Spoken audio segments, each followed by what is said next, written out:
Hey guys, quick update on my 2017 Ram Ecodiesel. I'm pretty much at the New York house full time now. I resigned from my employment 2 weeks ago today, actually, and I've been working on the workshop and the chicken coop, the dock for the pond, just all kinds of crazy stuff. My priority is to get my truck back. So I called Fiat Chrysler. I'm not sure if I mentioned this in my last video or not. And I was kind of assertive. I've been trying to get this EGR recall done for the last year, minimally the last year. And every time I call, and I've tried several different dealers, I get the same story. No parts available, our tech is on vacation, our tech is in training, it's going to be weeks before we can get you in. So,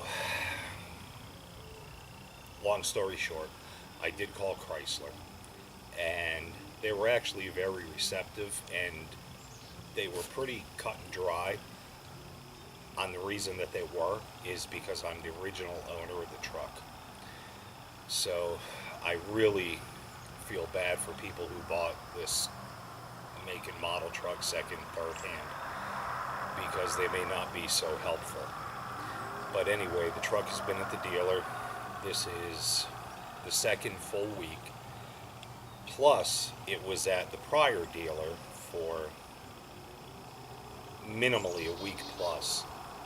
And this really irritates me because they said all my problems were related to a connector under the driver's side frame, and I think I showed that in the last video, one of the last videos, that the locking mechanism on the connector broke, allowed water intrusion and corrosion and so on. I didn't get 16 miles from that dealer, and the exact same problems occurred. I contested my credit card because I had to pay for that repair.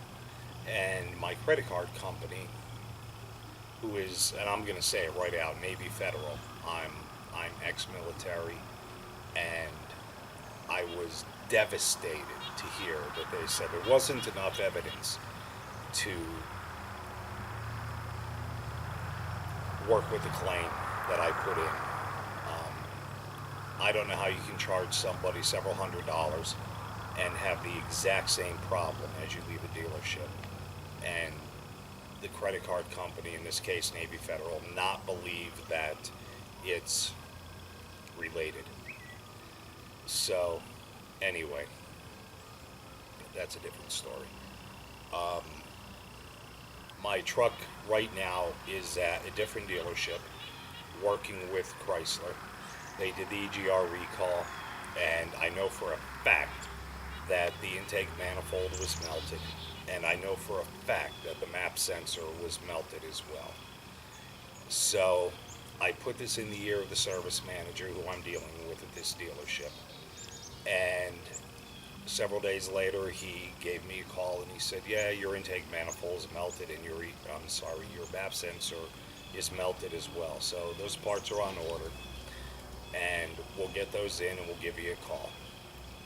Right after that, I got a call from Chrysler who said that your truck is almost done, and when you get it back, drive it for a while, let us know what you think, how it's working out, and we'll go from there. So I thought, cool, I'm going to have my truck back any day. Well, several days later, I get a call from Chrysler, and they stated that the dealer said after all these repairs were done, they started my truck and there was no oil pressure. I've changed the oil in this truck many thousands of miles prior to the due time, and I don't go by the dash display. I document my own miles, and the first time I changed the oil was about 50% of what the dash recommended. And it's been kind of like that ever since. I've never had a problem with oil pressure in this truck. there's actually a function that you can scroll through to get to the oil pressure. And I was always impressed because I had a 69 Roadrunner, a 68 Charger, 71 Roadrunner, a 73 Roadrunner, a 67 Barracuda. I had all kinds of Chrysler products. And the big blocks, 383, 440s, 400s, and so on, 413s, I'd actually had a 426 in my 68 Charger. It wasn't original, of course, but I was able to get my hands on one, and I built it for that car. It had an external oil pump. And if you hit 40 PSI, you know, with messing with the relief spring and so forth, you were doing okay. So anyway, driving down the road with this Ecodiesel, 45, 55 mile an hour at just a cruise speed, the oil pressure was in the mid-30s. If you went to pass somebody or wanted to accelerate, the oil pressure would go up 60 psi plus, which I thought was just phenomenal. So anyway, I never had an issue with oil pressure in this, so I'm not sure if they're trying to use low oil pressure as an excuse to replace the engine because of their faults with this EGR cooler and internal damage with soot and corrosion. But man,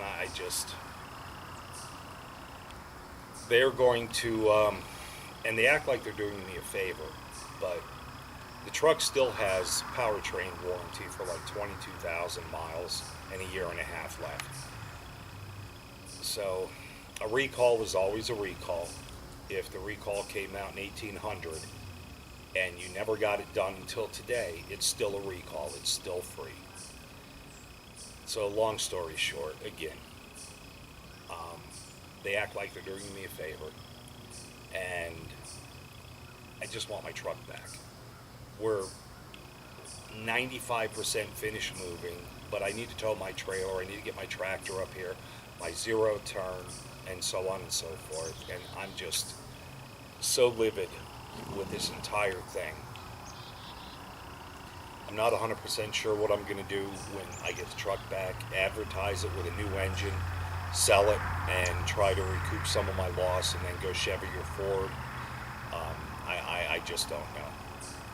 I guess it'll all depend on just how well the truck drives when I do get it back. And as you know, my ABS ABS, anti-lock, traction control, and brake light run on the dash. I did that other video with all the lights flashing and flickering.